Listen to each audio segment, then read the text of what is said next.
दादा, अब एक बहुत बड़ा सवाल है और इसके जरा मैं चाहूंगा कि आप बुलेट पॉइंट में जवाब दें कि अधीर रंजन चौधरी जी को ममता बनर्जी से इतनी समस्या क्यों है। देखिए, अच्छा सवाल पूछा। ये कोई मेरा व्यक्तिगत समस्या नहीं है।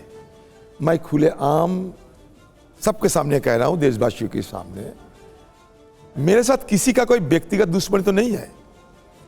ममता बनर्जी की अगुवाई में हम लोग भी बंगाल में संघर्ष किए थे, लेकिन धीरे धीरे जब देखा कि ममता बनर्जी खुद कांग्रेस को ही तोड़ना और खत्म करने की कोशिश कर रहे हैं, तो मुझे चुप नहीं रह गए, क्योंकि हम जहां भी जाए रूट हमारा कांग्रेस पार्टी है।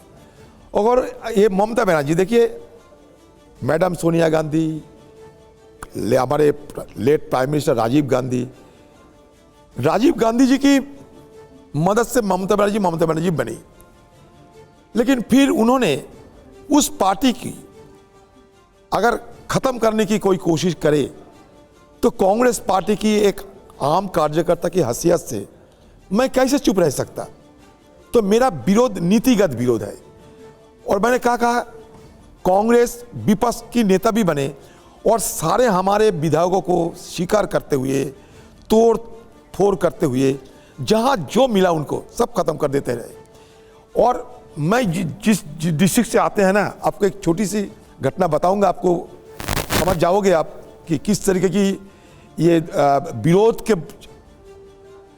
मुद्दे पर ये ममता बनर्जी की सरकार चलती है। मैं छोटी सी उदाहरण पेश करूंगा। मेरा शहर की नाम है बहरमपुर, छोटा सा एक शहर, म्यूनिसिपैलिटी है। पिछले चुनाव में उस म्यूनिसिपैलिटी के 2 महिला बकाई, वो मतलब म्यूनिसिपैलिटी की स्टाफ, महिला 2 स्टाफ, ये 2 महिला हम मेरे लिए बूथ एजेंट बनी थी, बूथ में चुनाव कराने के लिए। और गुस्से में मैं हारने की बाद ये म्यूनिसिपैलिटी की चेयरमैन और सत्तारूढ़ पार्टी, ये दोनों महिला को, इसलिए कि वो म्यूनिसिपैलिटी की स्टाफ थी और वो भी डी कैटेगरी की स्टाफ, डी कैटेगरी, उनको नौकरी से निकाले गए कि ये इनडिसिप्लिन वर्कर है।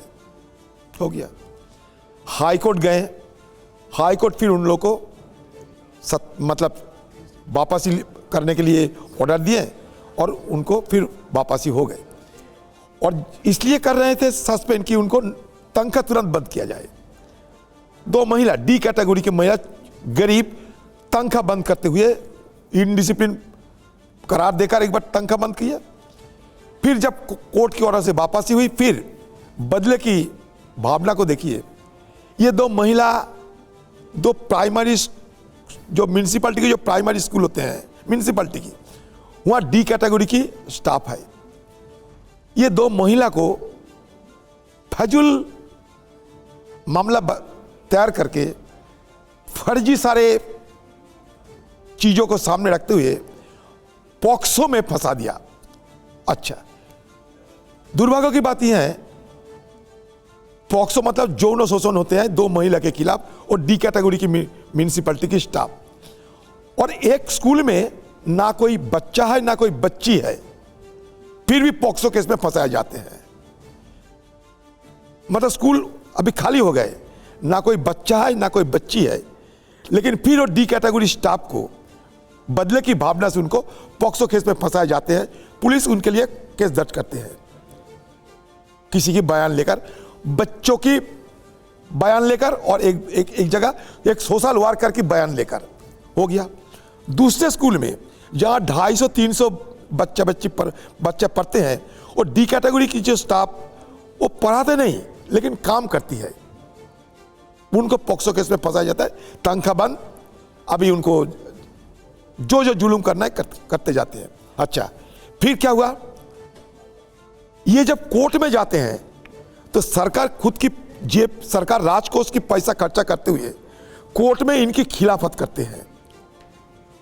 तो ये बदला कांग्रेस पार्टी के खिलाफ हो रहे हैं। ये माना खून खरापा आप ये इसलिए- छोड़ ही दीजिए। मैं छोटी के उदाहरण के तौर पे कहते हैं, 2 डी कैटेगरी म्युनिसिपैलिटी ठीक स्टाफ, है। 2 महिला आप ये कह रहे हैं अभी कि- भूखमारी की हालत में है, तनख्वाह बंद है और पोक्सो केस में फंसाए गए हैं। इसलिए दादा को दीदी से नाराजगी है। लेकिन ममता बनर्जी इंडिया गठबंधन का हिस्सा है।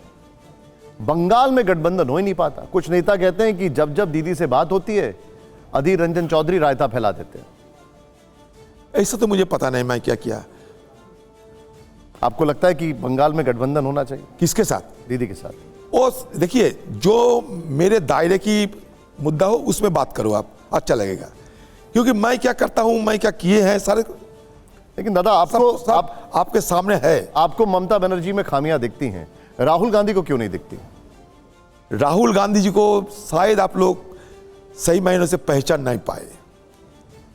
राहुल गांधी एक नेक और नेक इंसान है, आप मान के चलिए। दूसरी बात, राहुल गांधी जी जो बात बोलते हैं ना, उसमें दम रहते हैं। आज तक बताइए, राहुल गांधी जी एक कोई तर्क उठाया जिसके पीछे दम नहीं था और जिसके जवाब सही मायनों से आज की सरकार दे पाई। एक मुद्दा और अखिलेश यादव? एक मुद्दा ना, अखिलेश यादव भी अच्छा बात करते हैं। मैं आपके एक सुना देता हूं, प्ले करिए एक बार। बात अच्छा करते हैं, जस्ट होल्ड इट। नहीं बात अच्छा करते हैं। हाँ नहीं, एक बात सुना देता हूं अखिलेश का।